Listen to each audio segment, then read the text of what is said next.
नमस्कार, मैं भूपेंद्र सिंह। आज हम प्राचलिक परीक्षण अर्थात पैरामीट्रिक टेस्ट के बारे में जानने का प्रयास करेंगे।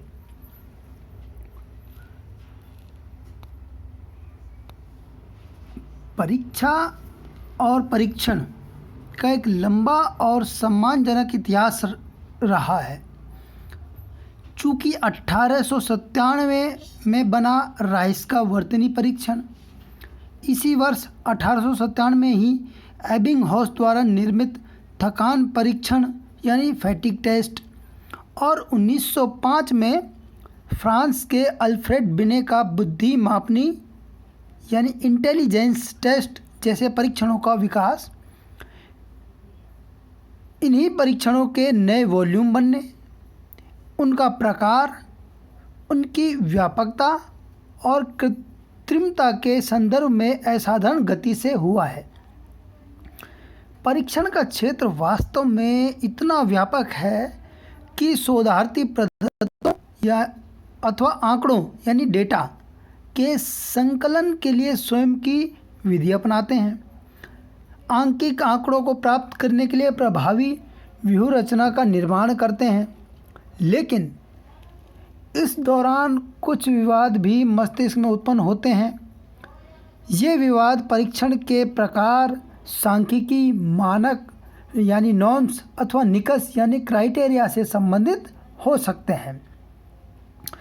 अनुसंधान में उपयुक्त सांख्यिकीय परीक्षणों की आवश्यकता हमेशा बनी रहती है कि कौन सा सांख्यिकीय परीक्षण कहाँ काम आएगा, कब काम आएगा और इसको उपयोग में कैसे लिया जाना है। इसी तरह इन सब परीक्षणों के उपयोग करने के लिए कभी कभी जनसंख्या अथवा समष्टि यानी पॉपुलेशन के बारे में कुछ पूर्व कल्पनाएँ करनी पड़ती है।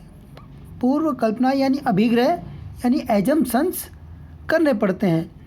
इन एजम्पशंस या पूर्व कल्पनाओं और अभिग्रहों के आधार पर सांख्यिकीय परीक्षणों को दो प्रकारों में बांटा गया है। ये दो प्रकार हैं। नंबर 1 प्राचलिक परीक्षण यानी पैरामीट्रिक टेस्ट और दूसरा है अप्राचलिक परीक्षण यानी नॉन पैरामीट्रिक टेस्ट। तो यहाँ पर हम आज पैरामीट्रिक टेस्ट के बारे में जानने और समझने का प्रयास करेंगे। प्राचलिक परीक्षण यानी पैरामीट्रिक टेस्ट। प्राचलिक परीक्षण से तात्पर्य सांख्यिकी के उस परीक्षण से है जिसमें लिए गए प्रतिदर्श यानी न्यादर्श अर्थात सैंपल की जनसंख्या कुछ शर्तों को पूरा करने वाली हो, यानी जो पॉपुलेशन है वो कुछ विशेष प्रकार की शर्तों को पूर्ण करती हो। यह सांख्यिकी इस विश्वास पर आधारित है कि अध्ययन किए जाने वाले जो समूह या ग्रुप हैं उनमें कुछ विशेषताएं होती हैं और ये वो विशेषताएं होती हैं जो अपरिवर्तनशील होती हैं अर्थात बदलती नहीं है। रेबर एक स्टैटिस्टिशियन हुए हैं, सांख्यिकीविद। उनके अनुसार प्राचलिक सांख्यिकी में वे सांख्यिकीय प्रक्रियाएं सम्मिलित हैं जिनके लिए प्रतिदर्श अथवा न्यादर्श यानी सैंपल उस जनसंख्या अथवा समष्टि से यानी पॉपुलेशन से लिया गया हो जो कि सामान्य रूप से वितरित हो अर्थात नॉर्मली डिस्ट्रीब्यूटेड पॉपुलेशन हो। उससे यदि कोई सैंपल लिया गया है तो उसमें प्राचलिक सांख्यिकी का उपयोग किया जाता है। प्राचलिक सांख्यिकी का उपयोग करने के लिए आवश्यक जो विशेषताएं हैं वो पूरी होंगी तो ही इस प्राचलिक परीक्षण का उपयोग किया जा सकेगा। प्राचलिक परीक्षण से संबंधित कुछ पूर्व कल्पनाएं और अभिग्रह हैं यानी एजम्पशंस हैं जिनकी पूर्ति यानी ये वो शर्तें हैं जिनकी पूर्ति होने पर ही प्राचलिक परीक्षण लागू किया जा सकता है या प्राचलिक परीक्षण का उपयोग किया जा सकता है। जिनमें पहला है प्रेक्षण अवश्य ही स्वतंत्र यानी फ्री एवं निष्पक्ष यानी अनबायस्ड हो, अर्थात जो ऑब्जर्वेशन है वो फ्री हो और अनबायस्ड हो। अर्थात जनसंख्या अथवा समष्टि यानी जो पॉपुलेशन है उसमें से न्यायाधीश का चयन बिना किसी पक्षपात अथवा पूर्वाग्रह के किया गया हो। साथ ही प्रत्येक न्यायाधीश का चयन किसी दूसरे न्यायाधीश के चयन को प्रभावित न करता हो, अर्थात प्रत्येक न्यायाधीश के चुने जाने को समान अवसर प्राप्त हो, यानी इक्वल चांस ऑफ सिलेक्शन। इसे यादृच्छिक न्यायाधीशन विधि यानी रैंडम सैम्पलिंग मेथड कहा जाता है।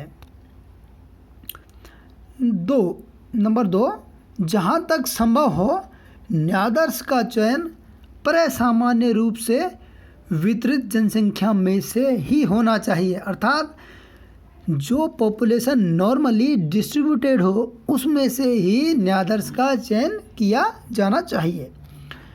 तीसरा है, जिस चर यानी वेरिएबल का अध्ययन किया जाना है उसका मापन अंतराल मापनी यानी इंटरवल स्केल अथवा अनुपात मापनी यानी रेशियो स्केल पर संभव हो, जिसके लिए जो गणितीय गणनाएं करनी होती हैं, जोड़ घटाव गुणा भाग माध्य की गणना आदि में आसानी हो सके। नंबर 4 पर है, बड़े आकार का न्यायाधीश हो, यानी जो सैंपल साइज है वो बिग हो यानी बड़ा हो, क्योंकि न्यायाधीश जितना अधिक जनसंख्या के निकट होगा उतना ही प्रदत्तों के प्रसामान्य वितरण यानी नॉर्मल डिस्ट्रीब्यूशन की संभावना अधिक होगी, यानी और न्यायाधीश यदि कम होगा तो नॉर्मल डिस्ट्रीब्यूशन की संभावना बहुत कम होती है। नंबर 5 पर है, प्रसरण में समरूपता हो, अर्थात होमोजेनिटी ऑफ वेरिएंस, अर्थात जिन समूहों के लिए प्राचलिक परीक्षण का उपयोग किया जा रहा है उनके न्यायाधीशों के मानक विचलनों में अधिक अंतर न हो, यानी जो स्टैंडर्ड डिविएशन निकाले जाएं उन समूहों के, तो उन स्टैंडर्ड डिविएशन यानी मानक विचलनों में ज़्यादा अंतर ना हो, तो इससे सिद्ध होगा कि भाई प्रसरण में समरूपता है। प्राचलिक जो परीक्षण है उसके जो उदाहरण है वो निम्न प्रकार हैं, जैसे जेड टेस्ट है यानी जेड परीक्षण है, वो प्राचलिक परीक्षण है। क्रांतिक अनुपात है यानी क्रिटिकल रेशियो है, वो एक प्राचलिक परीक्षण है। टी टेस्ट यानी टी परीक्षण है, जो दो मध्यमानों की सार्थकता का अंतर ज्ञात करने के लिए उपयोग आता है, वो भी एक प्राचलिक परीक्षण है। एफ परीक्षण अर्थात एफ अनुपात भी इसे कहा जाता है और इसे प्रसरण विश्लेषण यानी एनालिसिस ऑफ वेरिएंस भी कहा जाता है, वो भी एक प्राचलिक परीक्षण है। प्राचलिक परीक्षण के गुण के बारे में हम जानेंगे कि उनमें क्या क्या गुण होने चाहिए या होते हैं। प्राचलिक परीक्षण के निम्न प्रकार के गुण होते हैं। पहला है, प्राचलिक परीक्षण से प्राप्त परिणाम विश्वसनीय होते हैं, यानी जो रिजल्ट प्राप्त होते हैं प्राचलिक परीक्षण से वो रिलायबल होते हैं। दूसरा है, दो मध्यमानों के मध्य अंतर की सार्थकता का परीक्षण जब करना हो तो प्राचलिक परीक्षण उपयोग आता है, जैसे मैंने बताया था अभी कि टी परीक्षण दो मध्यमानों के बीच अंतर की सार्थकता का परीक्षण करने के लिए काम आता है। और जब दो से अधिक की बात हो तब यदि एफ परीक्षण लगाया गया है तो वो भी यही काम आता है कि प्राचलिक परीक्षण यही प्राचलिक परीक्षण है। बड़े आकार का यदि न्यायाधीश हो तब भी प्राचलिक परीक्षण का ही उपयोग किया जाता है, यानी सैंपल साइज बड़ा हो। प्रसामान्य वितरण यानी नॉर्मली डिस्ट्रीब्यूशन पर आधारित जो जनसंख्या पॉपुलेशन है उसके लिए भी प्राचलिक परीक्षण का ही उपयोग किया जाता है। अगला है, प्राचलिक परीक्षण में यथार्थता का गुण मौजूद होता है, यानी उसमें रियलिटी का गुण मौजूद होता है। जो परिणाम प्राप्त होते हैं वो परिणाम यथार्थ प्राप्त होते हैं।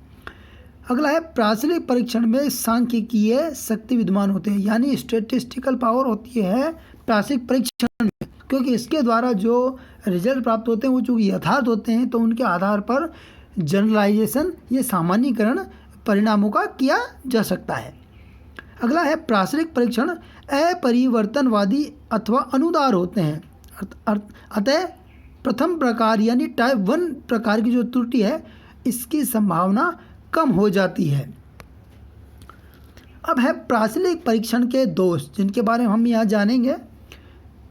जो प्राचलिक सांख्यिकी है या परीक्षण है के उपयोग में कुशल सांख्यिकी विद की आवश्यकता होती है। यानी एक कुशल सांख्यिकी विद होगा तो ही प्राचलिक परीक्षण का उपयोग किया जा सकेगा। प्राचलिक जो परीक्षण है उनके उपयोग में समय यानी टाइम और श्रम यानी लेबर अधिक लगता है। प्राचलिक परीक्षण एक सीमित दायरे तक ही गणना सही करने में सक्षम है। यानी प्राचलिक परीक्षण में शक्ति तो होती है लेकिन इसकी एक ये डीमेरिट है कि ये सीमित दायरे तक ही गणना करने में सक्षम होता है। अगला है प्राचलिक परीक्षण का उपयोग केवल न्यायादर्श पर ही किया जा सकता है, बड़े न्यायादर्श पर। यानी यदि न्यायादर्श छोटा है तो चूंकि वो प्रसामान्य रूप से वितरित नहीं होगा यानी नॉर्मली डिस्ट्रीब्यूटेड नहीं होगा, और ऐसी स्थिति में प्राचलिक जो परीक्षण या सांख्यिकी है उसका उपयोग नहीं किया जा सकता। अगला है कोटिक्रम या रेटिंग से प्राप्त प्रदत्तों के लिए, यानी जो डेटा है वो कोटिक्रम या रेटिंग से प्राप्त हो या रेटिंग स्केल से प्राप्त हो, उनके लिए भी प्राचलिक परीक्षण का उपयोग नहीं किया जा सकता। धन्यवाद। अगली स्लाइड में या अगले पावर पॉइंट में हम बात करेंगे अप्राचलिक परीक्षण की। धन्यवाद।